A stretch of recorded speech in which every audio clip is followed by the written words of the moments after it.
The ship came down on a Thursday morning. It was bigger than anything humans had ever built. It blocked the sun over Seoul, and for a moment, 12 million people looked up and forgot how to breathe. Park Tae-ho was drinking coffee when his phone rang. He was a colonel in the military, a man who had spent 20 years preparing for wars that never came. Now, at 53 years old, he stood on a rooftop and watched something impossible descend from the sky. "Are we being invaded?" his assistant asked. Tae-ho did not answer. He watched the ship settle over the Han River, hovering without sound, without engines, without anything that made sense. Water pushed away from it in perfect circles. Birds flew in the opposite direction. The world had changed, and Tae-ho knew that nothing would ever be the same again. Within 6 hours, the United Nations called an emergency meeting. Leaders from every country connected through screens and satellites. Tae-ho was asked to lead Earth's first contact team because he was calm, because he never panicked, and because he had once talked a nuclear submarine captain out of launching missiles during a false alarm. If anyone could face aliens without losing his mind, it was Park Tae-ho. He brought Dr. Kim Yuna with him. She was 41, a scientist who studied life on other planets, or at least the idea of life on other planets. Until today, it had been theory. Now it was real, and Yuna walked toward the alien ship with her heart beating so fast she thought it might escape her chest. The aliens called themselves the Galactic Collective. Their ambassador was named Velik. He was tall, thin, and blue. He had 4 eyes and too many fingers, and when he spoke, a small machine around his neck turned his words into English. "We have watched your world for 300 years, Velik said. He stood in the Great Hall of the United Nations, surrounded by human leaders who looked very small and very scared. "We have seen your progress, your wars, your art, your science. We believe you are ready." "Ready for what?" Tae-ho asked. "To join the collective, to receive our protection." The word hung in the air. Protection. It sounded nice. It sounded safe. Many of the leaders nodded their heads. They thought of alien technology, of cures for diseases, of ships that could travel to the stars. But Yuna noticed something. Velik's 4 eyes moved too much. He looked at the exits, at the guards, at the windows. He looked like someone who expected trouble. "Protection from what?" Yuna asked. The hall went quiet. Velik turned his 4 eyes toward her. "The universe is dangerous," he said. "There are threats you cannot imagine. Empires that would destroy your world without thought. Predators that feed on civilizations like yours. The collective has protected 400 worlds from these dangers. We can protect Earth as well." "That is very kind," Yuna said. Her voice was calm, like she was asking about the weather. "But I must ask again. What specific threat are we facing? Is there an enemy coming? A war? A disease?" Velik's blue skin changed color, becoming slightly darker. "The threats are many. They are complex. You do not have the context to understand them all." "Then help us understand," Tae-ho said. He stepped forward, standing beside Yuna. "You say you want to protect us. Good. Tell us what we need protection from. Names, locations, evidence." The ambassador made a sound that might have been a laugh. "Colonel, your world is young. You have only had electricity for 200 years. You have only left your planet a handful of times. There are things in this galaxy that are older than your sun. You must trust us. Must we?" Yuna asked. The other leaders shifted in their seats. Some of them whispered to their advisors. This was not how first contact was supposed to go. They were supposed to be grateful. They were supposed to say yes, but Tae-ho and Yuna were not saying yes. They were asking questions. "Ambassador," Tae-ho said, "you mentioned that the collective protects 400 worlds. Can we speak with them?" Can we contact these civilizations and ask them about their experience? Valak's color changed again. That would be difficult. The protected worlds are integrated into our systems. They do not communicate independently. They don't talk to anyone outside the collective. Communication is managed for efficiency. Yuna wrote something on her tablet. Taiho noticed that her hand was steady. She was scared, he knew. Everyone was scared. But she was thinking, and that was more important than being brave. What do you want in return? Yuna asked. For this protection? A small contribution, Valak said. Biological samples from your species. Access to your agricultural production. Integration into our economic networks. Our DNA and our food. Taiho translated. A fair exchange for safety. Taiho looked at Yuna. She looked back at him. They did not need to speak. They both felt the same thing. A cold feeling in their stomachs. A voice in their heads that said something is wrong. We will need time to consider, Taiho said. Valak's 4 eyes blinked, one after another. Time? Colonel, you do not understand. This offer is not something to consider. It is a gift.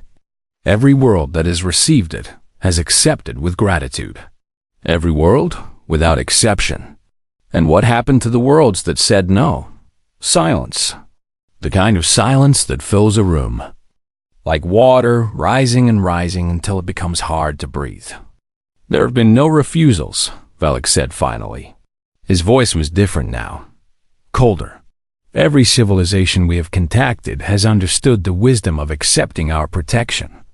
Yuna stood up. She was small compared to the alien, but in that moment, she did not feel small. She felt like she was standing at the edge of something huge and dark, and she needed to see what was inside. Ambassador, she said, thank you for your offer. Earth will discuss it carefully, but I want you to know something. Yes, we are not like other worlds. We do not accept gifts without understanding their cost. We do not trust strangers who cannot answer simple questions. She smiled, but there was no warmth in it. You say you want to protect us, but until you tell us what we need protection from, we cannot give you an answer. Valak stared at her for a long moment. Then he turned and walked back toward his ship, his long legs moving in a way that seemed wrong. Like a puppet pulled by strings. Taiho watched him go. Then he turned to the room full of world leaders. Well, he said, I think we have some research to do. The world did not sleep that night. Television showed the alien ship floating over Seoul. People prayed in churches, mosques, and temples. Children asked their parents if the aliens were friendly. Parents did not know what to say. But in a basement under the Ministry of Defense, a young woman named Han Jisoo was not watching television. She was reading. Jisoo was 32 years old. She worked in military intelligence, which meant she spent her days looking for patterns, for lies, for the truth hidden behind words. She was very good at her job. When the collective shared their database with Earth as a gesture of friendship, Jisoo was one of the first to start digging through it. The database was huge. It contained histories of 400 civilizations, star maps, trade records, and scientific documents. Most people saw it as a gift. Jisoo saw it as evidence. She worked for 3 days without stopping. She drank coffee until her hand shook. She read until her eyes burned. And slowly, piece by piece, she began to see the picture that the collective did not want anyone to see. On the 4th day, she called Colonel Park Taiho. Sir, she said, we have a problem.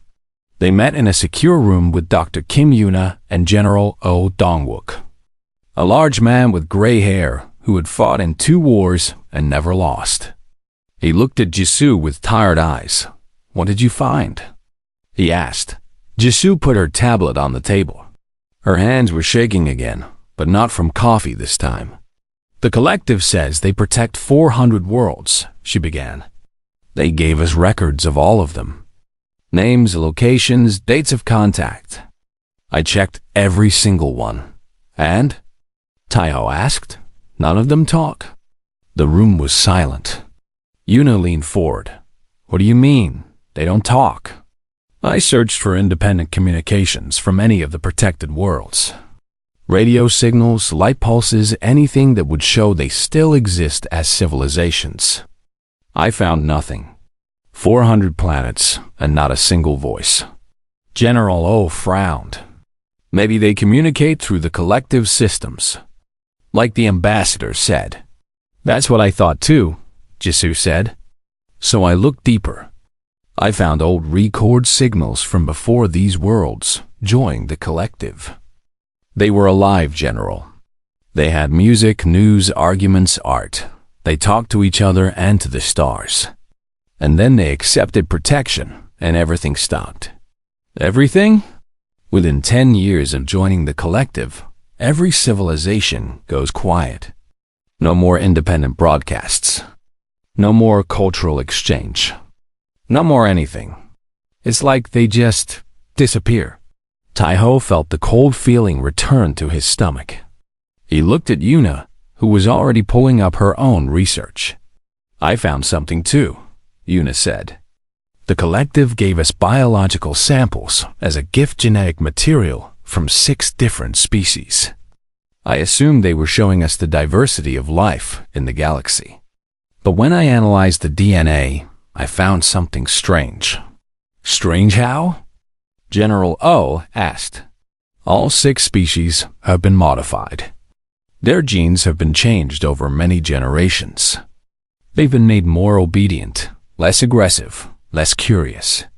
Their intelligence has been reduced in specific ways. They can follow instructions. But they struggle with creative thinking or problem solving. You're saying they were engineered, Taiho said. I'm saying they were domesticated. Yuna's voice was steady, but her eyes were hard. Like animals. Like livestock. The room was quiet for a long moment. Outside, somewhere far above them, an alien ship floated over the city, waiting for Earth's answer. There's more, Jisoo said. She pulled up another file. I found references to a species called the Kreth. They contacted the collective 40 years ago and refused protection. What happened to them? Taiho asked. The records say there was a conflict resolution event. I translated some of the attached files. Jisoo's voice became smaller. The collective sent a fleet. They destroyed the Kreth homeworld. 2 billion dead. The survivors were taken to labor camps. General O stood up so fast his chair fell over.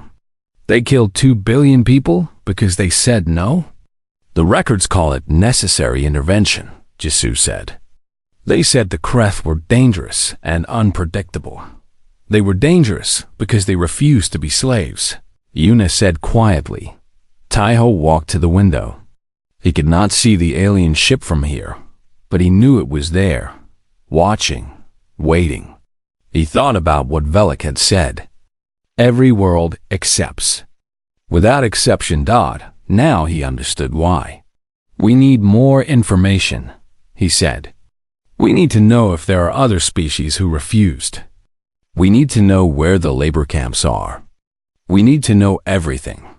The collective controls the information, Jisoo said. They only showed us what they wanted us to see. Then we look for what they tried to hide. For the next 2 weeks, Earth's best minds worked together. Scientists, hackers, linguists, and historians shared everything they found. They looked for gaps in the records, for names that were mentioned once and never again. For signals that came from places the collective said were empty. Dr. Choi Min-ho, an astrophysicist who usually studied black holes, made an important discovery. The collective's defense fleet had moved. They said it was for training, but Minho tracked their new position. They're not at the edge of our solar system anymore, he told the council. They've moved closer. Much closer. They could reach Earth in 6 hours. They're not here to defend us, Taiho said. No, Minho agreed. They're here to make sure we don't run. General O slammed his hand on the table. We should attack now, while we still can. With what? Yuna asked. Our best weapons are toys compared to their technology. We can't fight them. Then what do we do? The general demanded. Taeho turned to face them all. His face was calm, but inside, his mind was racing. We can't fight them, he said. But maybe we don't have to. They've built their power on secrets and lies. What happens if we take those away? What do you mean? Jisoo asked. I mean, we stop asking the collective for answers. We start asking their victims instead. The room was silent. Then, slowly, Yuna began to smile. You want to contact the protected worlds, she said. The ones who went quiet. They're not dead, Tayo said. They're silenced. And somewhere out there, they're still listening. We just have to find a way to speak to them. It was a crazy plan. It was a dangerous plan. It was the only plan they had. And so, in the darkness of a basement room, surrounded by secrets and lies, Earth began to fight back, not with weapons, but with questions. Ambassador Velik returned to Earth 3 weeks after his first visit. He expected to receive humanity's answer. He expected gratitude. He expected the same fearful acceptance he had seen 400 times before. He did not expect Dr. Kim Yuna to be smiling. They met in the same great hall of the United Nations. But this time, the atmosphere was different. The human leaders did not look scared. They looked at Velik the way a hunter looks at prey. Ambassador, Yuna said, thank you for coming. We have considered your offer carefully. Excellent, Velik said. His translator hummed with satisfaction. The collective will be pleased to welcome Earth into our family of protected worlds. We decline. The word hung in the air like a knife. Velik's 4 eyes blinked in confusion. You decline? Yes, we do not want your protection. The ambassador made a strange sound, something between a laugh and a cough. Dr. Kim, I do not think you understand. This is not something you can decline. The collective has protected every civilization we have contacted. Without exception. We know, Yuna said. We've been reading your records. Velik's skin changed color.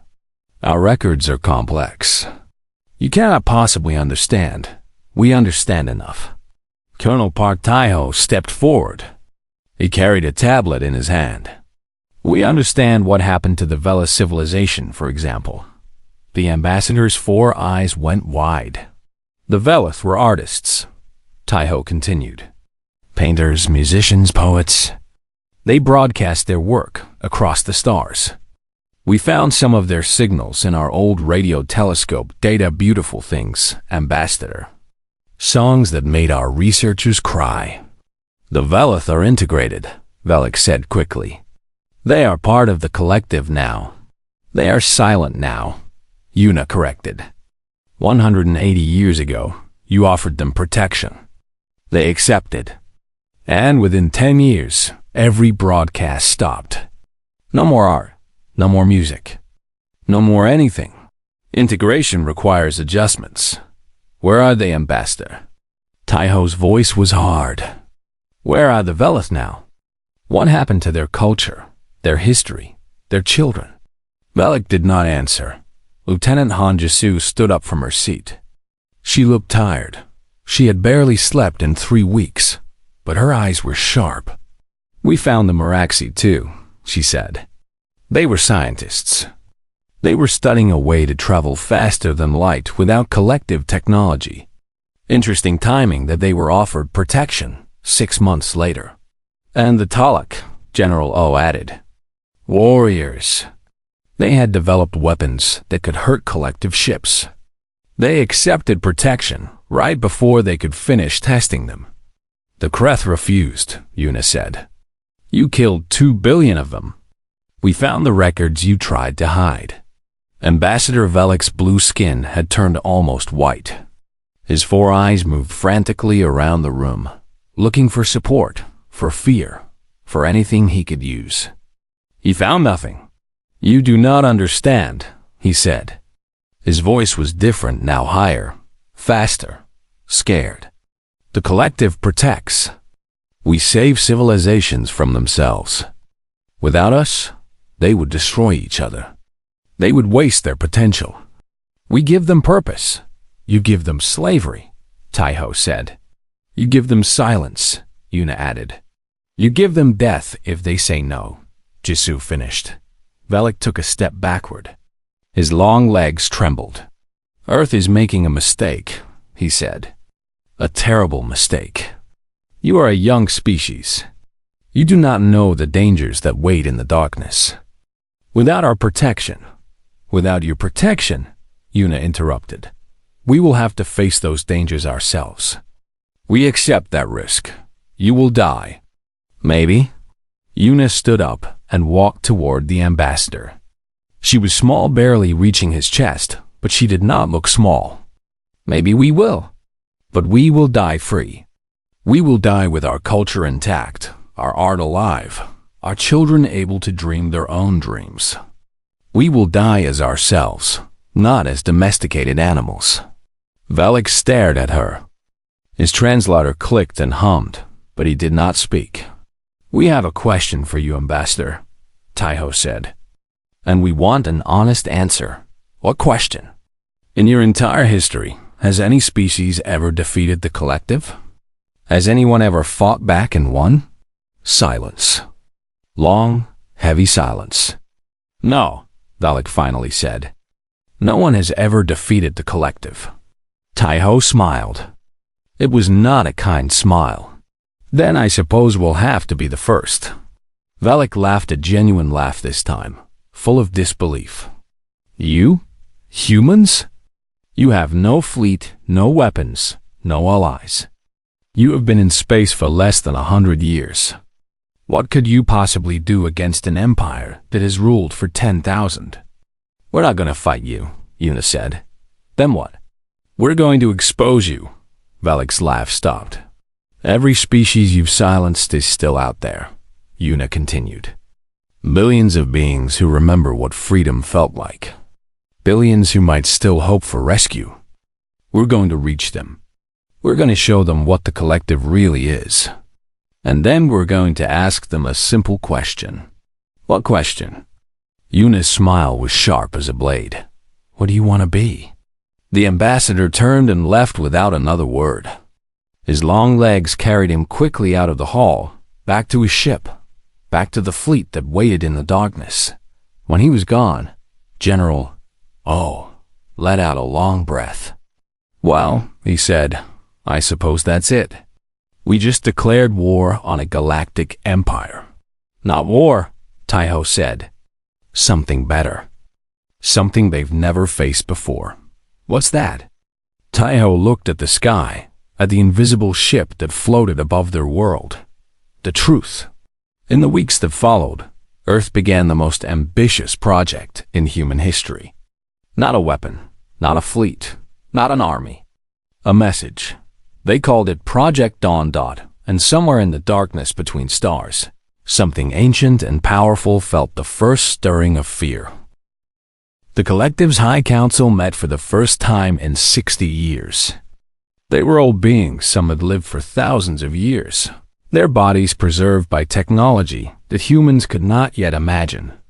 They sat in a chamber of black stone, surrounded by screens that showed every corner of their empire. They were afraid. The humans refused, the first speaker announced. His voice echoed through the chamber. They have rejected our protection. Then destroy them, another council member said. As we destroyed the Kreth, as we have destroyed every civilization that threatened our order. It is not that simple. The first speaker pulled up a display. The humans are different. They did not simply refuse. They investigated us. They found our records. They know about the Kreth, the Veleth, the Meraxi. They know everything. Silence fell over the council. How is that possible? Someone asked. We have controlled information for 10,000 years. No species has ever discovered our methods. The humans are curious, the first speaker said. Dangerously curious. They do not accept what they are told. They ask questions. They look for patterns. They dig until they find the truth. Then we must act quickly. Destroy them before they can spread what they know. It is too late. The first speaker changed the display. Now it showed something that made several council members gasp. A signal. A broadcast. Coming from Earth. They are already transmitting, the first speaker said. Not to us. Past us. To the protected worlds. On Earth, in a small building outside Bizen, Dr. Shin Junji was crying. She was 45 years old. She had spent her whole life studying alien signals, the faint whispers from distant stars that might, just might, be evidence of other civilizations. She had never found anything. For decades, the universe had seemed empty and silent. Now she understood why. They're answering, she whispered. Oh my God, they're answering. Colonel Park Taeho stood behind her, watching the screens fill with data. Strange symbols, unknown languages, patterns that looked like nothing humans had ever seen. Which species? He asked. All of them. Yunji's hands shook as she adjusted her equipment. The Velith. The Talk. Even some we didn't know existed. They're all responding. It had taken 3 weeks to decrypt the old Velith communication protocols. Another week to build a transmitter strong enough to reach beyond collective space. And then Yunji had sent her message. It was simple. It was short. It was the most important thing humanity had ever said. We are Earth. We know what was done to you. We are not accepting protection. If you can hear us, you are not alone. For 3 days, nothing happened. Yunji barely slept, barely ate, watching her screens for any sign of response. And then, in the middle of a quiet night, the first answer came. It was in Velith, a language that had been silent for nearly 2 centuries. Yunji translated it with shaking hands. We hear you. We remember. We have been waiting. More messages followed. Dozens. Then hundreds. Then thousands. Species that the collective thought were broken, domesticated, silent forever. They had never stopped hoping. They had simply been waiting for someone to speak first. They're sharing information, Lieutenant Han Jisu reported. She had not slept in 2 days, but her eyes were bright with excitement. Fleet positions, supply routes, weakness in the collective's communication network. They've been gathering this information for generations, waiting for the right moment. They were preparing for resistance, Dr. Kim Yuna said. All this time, they were preparing. They just needed someone to show them it was possible, Taeho said. The information kept coming. Dr. Choi Minho, the astrophysicist, mapped collective supply lines. General Oh Dongwook studied their military weaknesses. Jisoo compiled a history of every crime the collective had committed, every genocide, every forced labor camp, every culture they had erased. And Yunji kept talking to the stars. There's a Velith woman, she told Taeho one evening. Her name is Toris. She's young born after her people were protected. She learned their old language in secret from her grandmother. She says there are millions like her. Millions who remember. Remember what? What it felt like to be free. Taeho closed his eyes. He thought about the collective's 10,000 years of control. He thought about 400 civilizations, silenced and broken. He thought about the fear that must have kept them quiet all this time. And he thought about one small planet that had dared to ask questions. We need to give them more than hope, he said. We need to give them proof.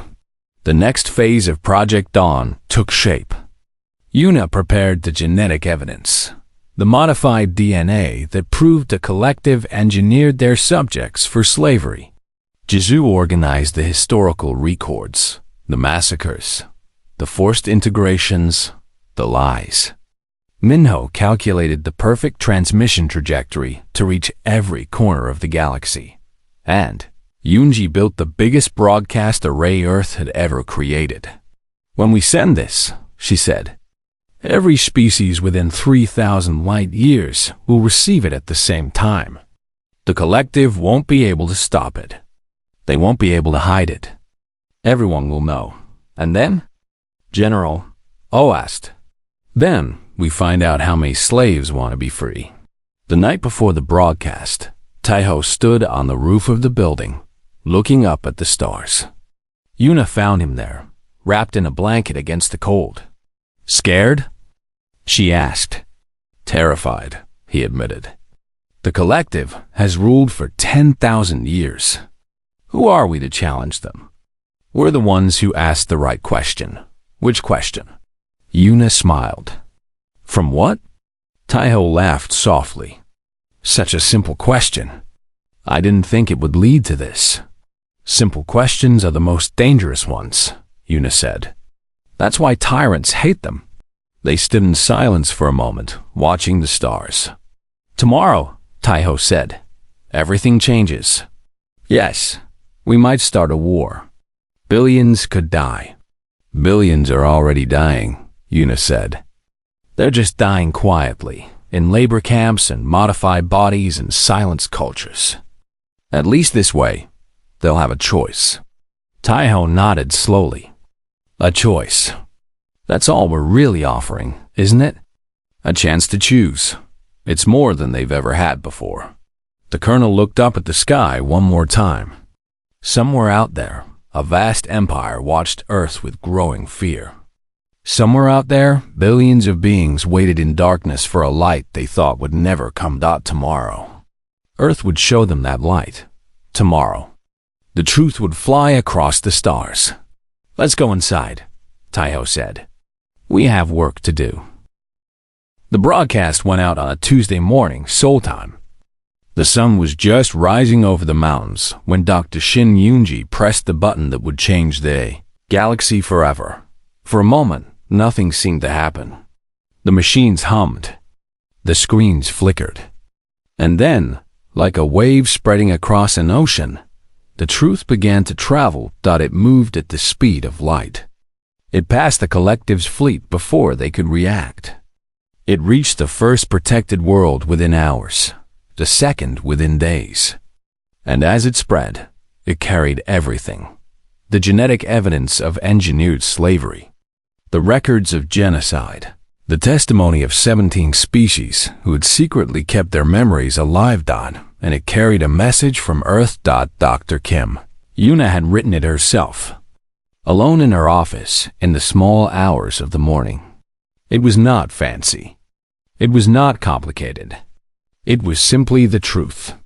The Galactic Collective offered us protection. We asked, from what? Now we understand. They were not protecting anyone from the dangers of the universe. They were protecting themselves from the universe's potential.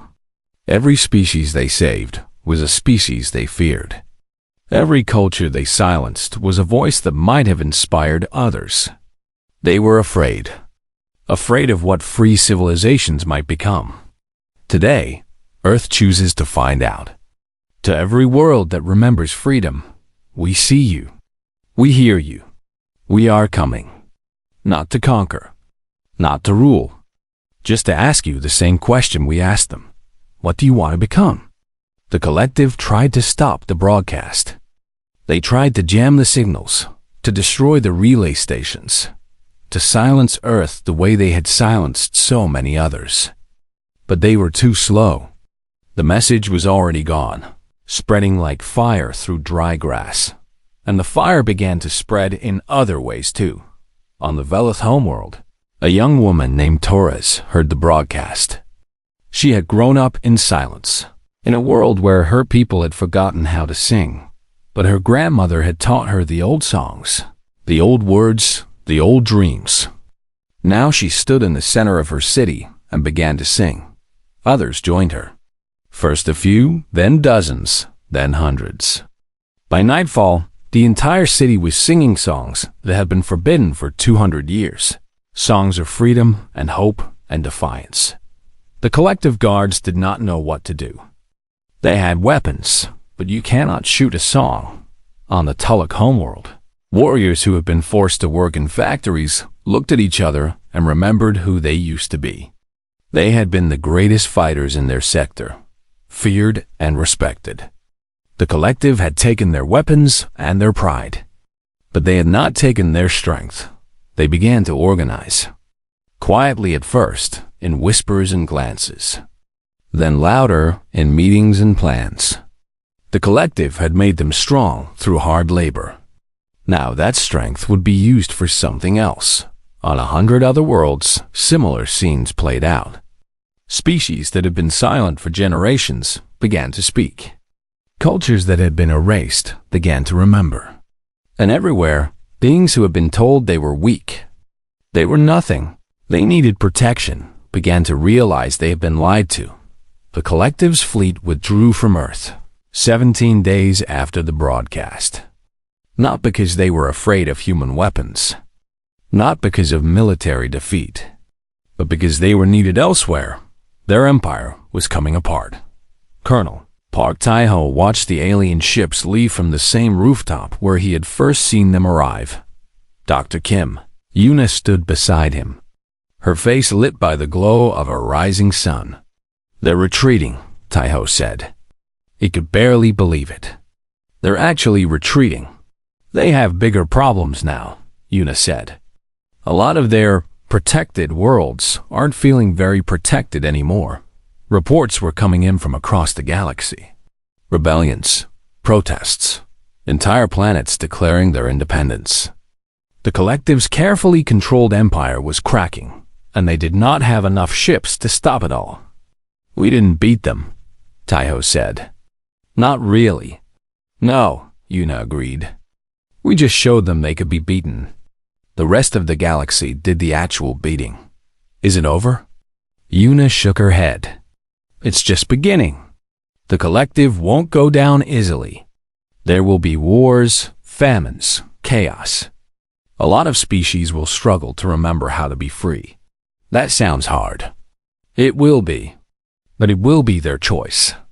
Yuna smiled. "That's all we really gave them. A choice." 1 year later, the old United Nations building in New York was transformed. It was no longer just a place for human diplomacy. It was the Embassy of Free Worlds, a meeting place for species from across the galaxy who had thrown off collective rule. Colonel Park Tai-ho walked through its halls, marveling at the beings around him. Velith artists had painted murals on the walls, great sweeping images of stars and planets and freedom. Tulloch warriors stood guard at the doors, proud and strong in armor they had forged themselves. Scientists from a dozen species worked together in laboratories, sharing knowledge that had been kept secret for thousands of years. And in a small office on the 3rd floor, Tai-ho met with an old friend. Taurus, the young Velith woman who had sung the first song of freedom on her world, was now one of the leaders of the new Interstellar Alliance. She had traveled to Earth to thank the humans personally. "Your people are strange," she told Tai-ho. They sat across from each other, drinking something that might have been tea. "The collective offered you everything: safety, resources, order, and you refused it all." Tai-ho smiled. "They offered us protection, but they never answered our question." "What question?" He looked out the window at the night sky. It was fuller now than it had been a year ago, fuller with signals, with voices, with life. 400 civilizations were waking up, and each one had a story to tell. "From what?" he said. Taurus tilted her head, confused. "That's the question we asked," Tai-ho explained. "They said they wanted to protect us. We asked, from what? And when they couldn't answer, when they wouldn't answer, we knew something was wrong." Such a simple question. The simplest questions are often the most important. Tai-ho turned back to face her. "And now I have a question for you, Ambassador." "Yes?" "What do your people want to become?" Taurus was quiet for a long moment. She thought about her grandmother, who had kept the old songs alive in secret. She thought about her people, who were learning to dream again after 2 centuries of silence. She thought about the galaxy, which was bigger and stranger and more beautiful than she had ever imagined.